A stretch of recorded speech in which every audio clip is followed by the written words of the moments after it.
Physics எல்லாம் பொறுத்தவரைக்கும் நீங்கள் அது வந்து லைன் வரைக்கும் பிசிக்ஸ் ரொம்ப போனியாக இருக்கும், ரொம்ப பிளாங்காக இருக்கும், கையாக இருக்கும், பல எடுத்துட்டு அது படிச்சு பார்த்துருக்கோம். இன்ஸ்டாட்டிவ் பிசிக்ஸ் ரொம்ப இம்பார்ட்டன்ட். ஆனால் நீங்கள் வந்து ரெஸ்ட் ஆஃப் இந்தியாவை ஒர்க் பண்ணுறது உங்களோட இன்ட்ரெஸ்ட் வந்து மற்ற எல்லாமே ப்ராக்டிஸ் பண்ணலாம். எல்லாமே எக்ஸிக்யூட்டிவ் டெஸ்ட் தான், எல்லாமே டெஸ்ட் தான், எல்லாமே சாஃப்ட்வேர் ப்ராக்டிஸ் பண்ணலாம், எல்லாமே லியோஸ் எழுதலாம். நம்ம மட்டும் எக்ஸ்ட்ரா டீச்சர்ஸ் ஃபீட்பேக்ஸ் வந்து கன்ஸ்ட்ரக்டிவாக எடுத்துக்கோம்.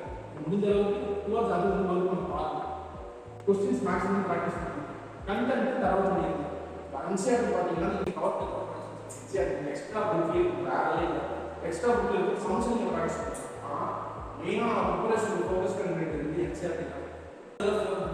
நீங்கள் போக 300 to 400 மினிட்ஸ், 400 to 500 போகிறது கொஞ்சம் கஷ்டம், 500 to 600 போகிறது அதெல்லாம் கஷ்டம், 600 to 700 போகிறது ரொம்ப கஷ்டம்.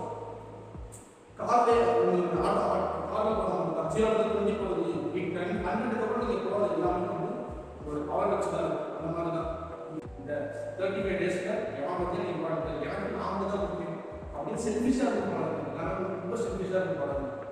சொல்கிறது வித்தியாசமாக இருக்கலாம், ஆனால் ஆக்சுவலாக இதுதான் முக்கியம், செல்ஃபிஷாக இருக்கேன்.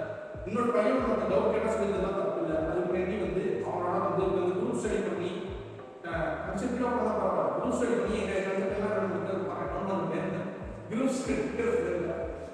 அதனால பார்த்தீங்கன்னா நீங்கள் வந்து மேக்ஸிமம் அந்த 24 hours எல்லாம் யூஸ் பண்ண முடியுமோ அந்த அளவுக்கு யூஸ் பண்ணணும். முடிஞ்ச அளவுக்கு நீங்கள் இந்த 35 டேஸில் கடைசி 15 டேஸ் எத்தனை டெஸ்ட் எழுத முடியுமோ உங்களுடைய பெஸ்ட் சாட்டிஸ்ஃபேக்ஷன் இதுதான். இந்த பேப்பர் செக் பண்ணி பார்த்துட்டு அந்த மார்க் ஓடாத ஸ்க்ரீனில் வந்து ஒரு பர்சன்டேஜ் வந்து டாப்பில் வராங்க. ரேங்க் வந்து பார்த்தீங்கன்னா வித்தின் 50,000 வந்துடும்.